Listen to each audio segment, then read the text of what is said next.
দুই বাংলার দর্শক নন্দিত অভিনেতা চঞ্চল চৌধুরী নিজ দেশে নাকি অভিনেতাকে গৃহবন্দী করা হয়েছে বলে দাবি করেছে ভারতীয় সংবাদ মাধ্যমগুলো।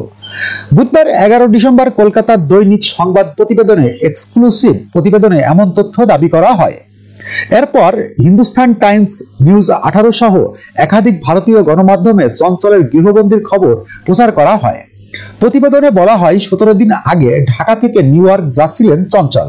দুবাই হয়ে নিউ ইয়র্ক যাওয়ার কথা ছিল তার, কিন্তু বিমান ছাড়ার কিছুক্ষণ আগে কয়েকজন বিএনপি নেতা ও সেনা সদস্যরা বিমানে উঠে চঞ্চলের কাছে জানতে চান তিনিও কি দেশ ছেড়ে পালাচ্ছেন। জবাবে অভিনেতা বলেন, কাজের জন্য নিউ ইয়র্ক যাচ্ছেন তিনি। এরপরে নাকি অভিনেতাকে বিমান থেকে নামিয়ে গৃহবন্দী করা হয় তাকে। বর্তমানে নিজের বাড়িতে রয়েছে চঞ্চল। ভারতীয় গণমাধ্যমগুলোর এমন মনগড়া প্রতিবেদনের কোনো বিশ্বস্ত সূত্র কিংবা চঞ্চলের বক্তব্য তুলে ধরেনি। এমনকি অভিনেতার ঘনিষ্ঠ কারো বক্তব্য উল্লেখ করা নেই সংবাদে। এদিকে বিষয়টি নিয়ে চঞ্চল বলেন, এমন কোনো ঘটনাই ঘটেনি আমার সঙ্গে। এই খবরের কোনো সত্যতা নেই, পুরোপুরি মিথ্যা। এমনকি গত কয়েক মাস যাবৎ কোনো সাংবাদিকের সঙ্গে আমার কথা হয়নি। কিভাবে এ ধরনের সংবাদ প্রকাশ করা হলো তা আমার জানা নেই। যখনকার খবর তখনই দেখতে চোখ রাখুন সুন 24 টিভিতে। চ্যানেলটি সাবস্ক্রাইব করুন।